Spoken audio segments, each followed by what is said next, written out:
Assalamualaikum warahmatullahi wabarakatuh. Saya Rati Syarani dari kelas 11 IPS 2 ingin menjelaskan tentang perpajakan. Seperti yang kalian tahu, hampir semua barang yang diperjualbelikan sudah dikenakan pajak. Kenapa sih pajak itu? Pajak adalah pembayaran atau iuran resmi dari rakyat kepada negara untuk kemakmuran rakyatnya. Kenapa sih fungsinya? Fungsi pajak ada 4, yaitu fungsi anggaran, fungsi pengaturan, dan fungsi stabilitas, dan fungsi redistribusi. Dan saya akan menjelaskan keempat jenis tersebut. Yang pertama adalah fungsi budgeter atau fungsi anggaran, yang berarti adanya pajak berguna sebagai sumber dana bagi membiayai pengeluaran. Dan yang kedua ada fungsi regulasi atau fungsi pengaturan, yang berarti alat untuk mengatur pemerintah dalam sosial ekonomi.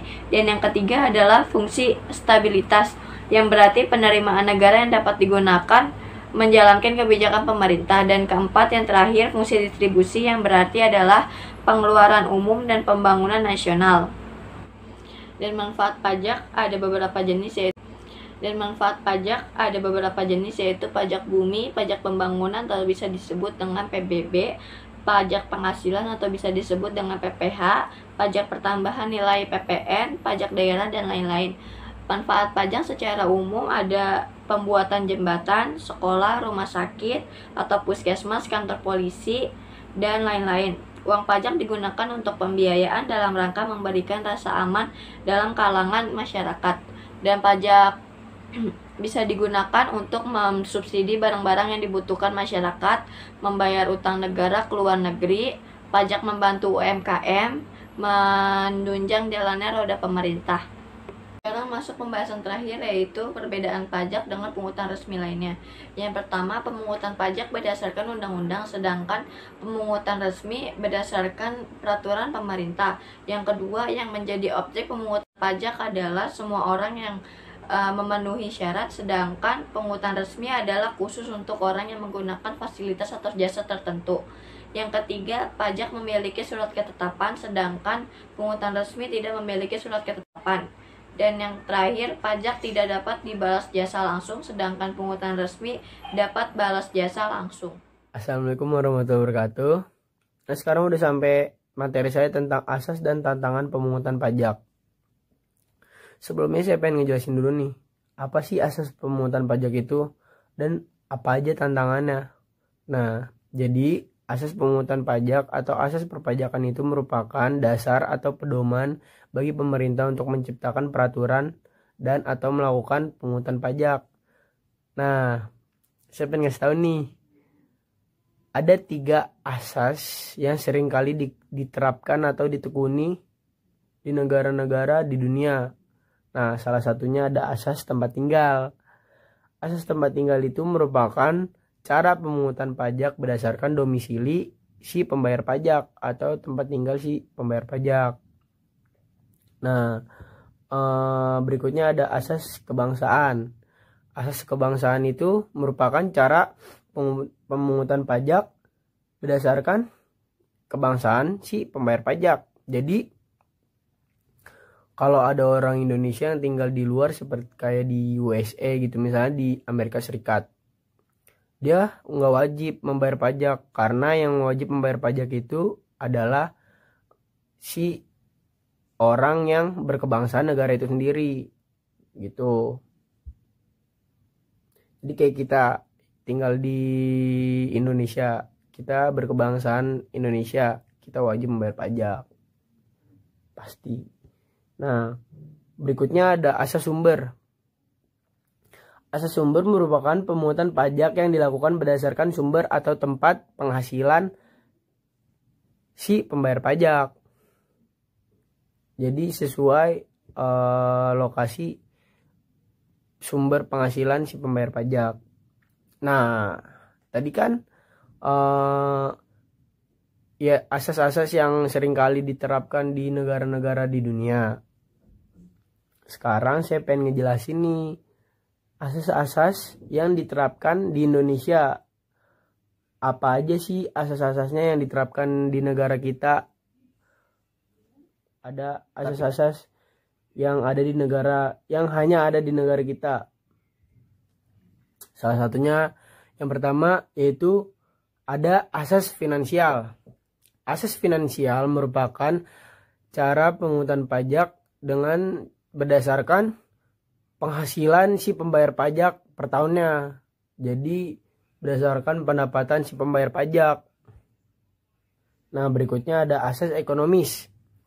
Asas ekonomis merupakan cara pembayaran pajak dengan syarat hasil pembayaran pajak itu digunakan untuk keperluan umum atau keperluan masyarakat menyeluruh, seperti pembangunan dengan secara maksimal kayak gitu, atau melunasi utang negara. Nah, yang ketiga ada asas yuridis. Asas yuridis merupakan pemungutan pajak yang diatur berdasarkan pasal di Indonesia. Contohnya kayak pasal 23 ayat 2 Undang-Undang Dasar 1945. Nah, itu salah satu pasal yang mengatur tentang asas yuridis. Dan masih banyak lagi pasal-pasal yang mengatur tentang asas ini. Kayak contohnya ada Undang-Undang Nomor 28 Tahun 2007 tentang Ketentuan Umum dan Tata Cara Perpajakan atau KUP itu. Nah, berikutnya ada asas umum. Asas umum merupakan pemungutan pajak yang berdasarkan keadilan umum atau baik pemungutan maupun penggunaannya didasari dengan dari rakyat dan untuk rakyat. Jadi poinnya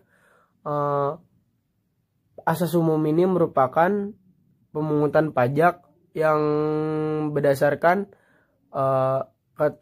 keperluan umum bagi masyarakat. Jadi dari masyarakat dan untuk rakyat gitu. Nah, yang ketiga ada asas yuridis. Asas yuridis merupakan pemungutan pajak yang diatur berdasarkan pasal di Indonesia. Contohnya kayak pasal 23 ayat 2 Undang-Undang Dasar 1945. Nah, itu salah satu pasal yang mengatur tentang asas yuridis. Dan masih banyak lagi pasal-pasal yang mengatur tentang asas ini. Kayak contohnya ada Undang-Undang Nomor 28 Tahun 2007 tentang Ketentuan Umum dan Tata Cara Perpajakan atau KUP itu. Nah, berikutnya ada asas umum. Asas umum merupakan pemungutan pajak yang berdasarkan keadilan umum atau baik pemungutan maupun penggunaannya didasari dengan dari rakyat dan untuk rakyat. Jadi poinnya asas umum ini merupakan pemungutan pajak yang berdasarkan keperluan umum bagi masyarakat. Jadi dari masyarakat dan untuk rakyat gitu. Nah, berikutnya ada asas kebangsaan. Asas kebangsaan kayak yang tadi saya udah jelasin. Nah, asas kebangsaan ini juga berlaku di negara kita. Yaitu asas kebangsaan merupakan cara pemungutan pajak berdasarkan kebangsaan si pembayar pajak. Nah, dan kita juga mempunyai asas sumber di sini. Asas sumber kayak yang tadi saya udah jelasin. Asas sumber juga berlaku di negara kita, yaitu asas atau cara pemungutan pajak yang dilakukan berdasarkan tempat kerja si pembayar pajak itu. Nah, yang terakhir ada asas wilayah. Asas wilayah ini merupakan asas yang berlaku berdasarkan wilayah tempat tinggal wajib pajak atau tempat tinggal si pembayar pajak. Nah, itu aja ya materi dari saya. Kurang lebihnya mohon maaf. Wassalamualaikum warahmatullahi wabarakatuh. Jenis-jenis PPh. Pajak penghasilan PPh merupakan pajak yang dibebankan kepada orang pribadi atau badan penghasilan yang diterima atau diperoleh dalam suatu tahun pajak. Penghasilan diartikan sebagai tambahan kemampuan ekonomis yang diterima atau diperoleh wajib baik yang berasal dari Indonesia maupun dari luar negeri. yang dapat digunakan untuk menambah kekayaan wajib pajak yang bersangkutan dengan nama dan dalam bentuk apapun. 2. Pajak pertambahan nilai PPN. PPN merupakan pajak yang dibebankan atas pembelian barang kena pajak atau jasa kena pajak dalam daerah pabean.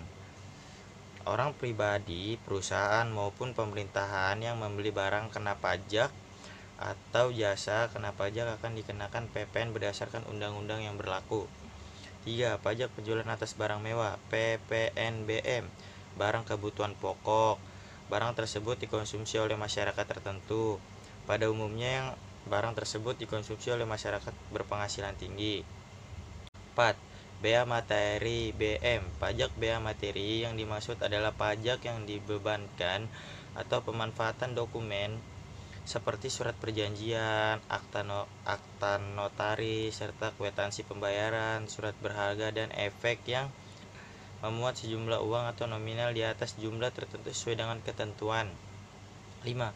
Pajak bumi dan bangunan PBB. Pajak bumi dan bangunan yang dimaksud adalah pajak yang dikenakan atas kepemilikan, permanfaatan atau penguasaan atas tanah dan bangunan. Objek pajak bumi dan bangunan adalah bumi dan bangunan, di mana pengertian bumi dan atau bangunan dijelaskan sebagai berikut. Bumi. Bumi adalah permukaan bumi yang meliputi tanah, perairan, pedalaman, serta laut wilayah Indonesia dan tubuh bumi yang ada di bawahnya. Sedangkan bangunan adalah konstruksi teknik yang ditanam atau diletakkan secara tetap pada tanah atau perairan. Pemungutan pajak. Self-assessment system. Self-assessment system merupakan sistem pemungutan pajak yang membebankan penentuan besaran pajak yang dibayarkan oleh wajib pajak yang bersangkutan. Official assessment system. Official assessment system merupakan sistem pemungutan pajak yang membebankan kewenangan untuk menentukan besarnya pajak, terutang pada fiskus atau aparat perpajakan sebagai pemungutan pajak. Withholding system. Pada withholding system, besarnya pajak dihitung oleh pajak ketiga yang bukan wajib pajak dan bukan juga aparat pajak atau fiskus. Contoh withholding system adalah pemotongan penghasilan karyawan yang dilakukan oleh bendahara instansi terkait. Jadi karyawan tidak perlu lagi bekerja ke KPP untuk membayarkan pajak tersebut.